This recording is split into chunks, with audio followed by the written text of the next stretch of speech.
উটের নিঃশ্বাস, উটের দুধ, উটের পোশাক, উটের চামড়া, উটের গোশ, উটের ধরেন যে হাড্ডি, এটাও শ্বাসকষ্ট রোগীদের জন্য, ক্যান্সারের রোগীদের জন্য এটা মহা ঔষধ। অনেক ডাক্তার এখন সাজেস্ট করে উটের যদি আপনি ঠিক মতো প্রজনন করায় যদি আপনি দুধ সংগ্রহ করতে পারেন, বর্তমান বাজার মূল্যে 600 টাকা বা 800 টাকা মানে লিটার বিক্রি করা সম্ভব। আমাদের এখানে অনেক কাস্টমার আসে। কিছু উট আছে ওদেরকে মানে বান দেওয়া হয় না, পুরুষ উট আছে কয়েকটা আমরা সবসময় বেঁধে রাখি, ওরা একটু হিংস্র টাইপের আছে। খামারের যারা পরিচর্যাকারী আছে তাদেরকেও অনেক সময় আক্রমণ করে, সেক্ষেত্রে তাদেরকে আমরা আটকে রাখি, দড়ি দিয়ে বেঁধে রাখি। সবসময় দেখবেন কিছু উট আছে বান্দা, এগুলো পুরুষ উট, ওরা একটু পাওয়ার থাকে বেশি, আর ওরা সবসময় ছটফট করে। পুরুষ উট যেগুলা রাগী বা কামড়াকামড়ি করবে সেগুলি বান্ধি রাখলে বাকিগুলা সারি দিয়ে পালন যাইতেছে।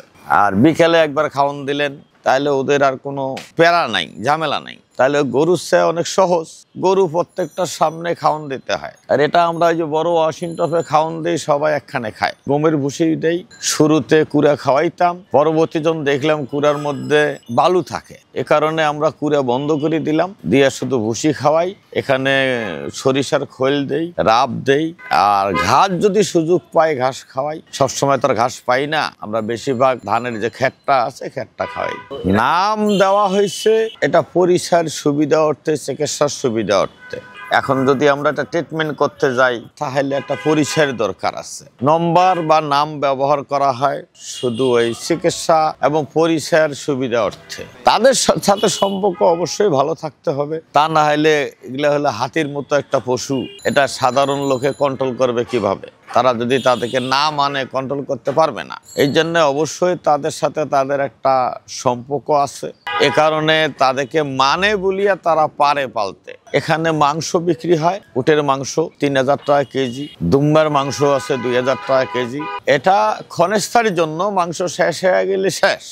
আর আগে আমরা দুধ বিক্রি করতাম, এখন দুধ নাই, তাই আমরা দুধ বিক্রি করি না। মরুভূমির প্রাণী হিসেবে ওদের যে ক্যারেক্টার, ওরা যে চলাফেরা বা বচনভঙ্গি, খাওয়া দাওয়ার যে নিয়ম নীতি রুলস, আমাদের দেশে তো এরকম ছিল না। আমরা যখন প্রথম 2004 সালে এখানে নিয়ে আসা হয়, তখন আমাদের মতো করে যেভাবে আমাদের মালিক হুকুম দিছে ওইভাবে খাওয়ানোর চেষ্টা করা বা তাদের লালন পালন, চিকিৎসা, এভাবে করতে করতে আমরা একটা অভ্যস্ত হয়ে গেছি। বা এই আবহাওয়ার সাথে সেটিং করার জন্য যা যা করা দরকার, আপনারা নিশ্চয়ই দেখতেছেন এখানে মরুভূমির মধ্যে একটা দৃশ্যপট করা হয়েছে, বা যা যা করা দরকার। আমরা যে ব্লক দিছি চিটে খাওয়ার জন্য, 4টে ব্লক। বৈরী আবহাওয়ার সাথে সার্ভাইভ করতে করতে আমাদের চেষ্টা করতে হয় কিভাবে এরা ভালো থাকবে, কিভাবে ভালো থাকবে, রোগ মুক্ত রাখা যাবে, কোন আবহাওয়ার সাথে কখন কোনভাবে রাখতে হবে, এই জিনিসগুলো আমরা বেশি খেয়াল করি। এক একটার উটে রাখা এক একটা ক্যারেক্টার। কিছু উট আছে মিশুক প্রকৃতির, ফ্রেন্ডলি, কোনো লোক আসলে তার কাছে দৌড়ে চলে যায়। কিছু আছে নতুন লোক দেখলে আওয়াজ করে, মুখ দিয়ে এক ধরনের গ্যাংগ্রানি আওয়াজ করে, বা জিব্বা ফুলায়, জিব্বা অনেক ফুলায় বের করে, এরকম কিছু ক্যারেক্টার আছে। তো সবার চরিত্র একরকম না। আমাদের দেশে কিন্তু 3 ডিগ্রি তাপমাত্রা পর্যন্ত নেমে যায় শীতের সময়, এরকম ঘটনা ঘটছে।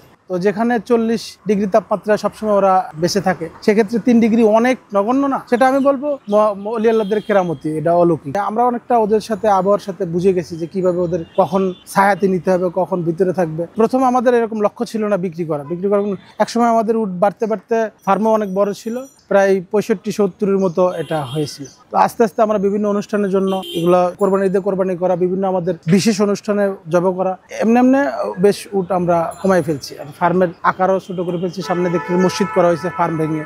আমাদের ফার্ম যখন বড় ছিল তখন আমাদের ফার্মের পাশাপাশি হরিণ ছিল, বা দুম্বা, মেষ, এগুলো ছিল, গারল ছিল। তখন আমাদের একটা ডাক্তার ছিল, তো ডাক্তারের কাছ থেকে আমাদের যারা এখানে পরিচর্যা ছিল ওরাই শিখে নিছে কিভাবে। ডাক্তার বেশ কয়েক বছর ছিল, ওখান থেকে আমরা ওষুধের ওই আইডিয়াটা নিয়ে নিছি।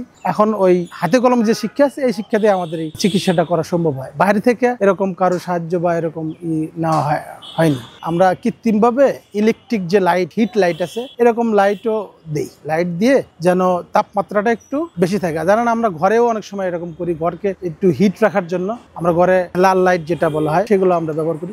আমি এখানে আছি 2005 সাল থেকে, উটের খামার দেখাশোনা, পরিচর্যার দায়িত্বে আছি। বাংলাদেশে ন্যাচারাল ভাবে এরা প্রজনন হয়। এখন যা দেখতেছেন এগুলো সব বাংলাদেশের উট, বাঙালি উট, অর্থাৎ বাংলাদেশের জন্ম তাদের। এখানে কোনো বিদেশি উট নাই। প্রথমে 10টা উট আনেন, আনিয়ে একটা উট কোরবানি করেন, আর বাকি 9টা দিয়ে খামার শুরু করেন।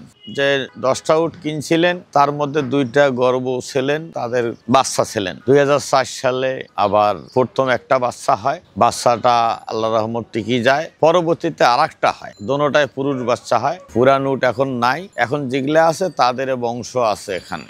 এইভাবে আমাদের অভিজ্ঞতাটা সৃষ্টি হয়। আস্তে আস্তে আমাদের ভেতরে একটা অভিজ্ঞতা মানসিকতা আসে। এই শিক্ষাটা মূলে হইলো দেওয়ানবাগ হুজুরের শিক্ষা। আমরা তো আর কোনো সময় উট পালি নাই, আমরা এগুলো বুঝতাম না। গরু ছাগল পালার চাইতে উট পালা অনেক সহজ, কারণ ওরা যদি সকালে আপনি একবার খাওয়ান দেন, ওদের আর তো ঝামেলা নেই।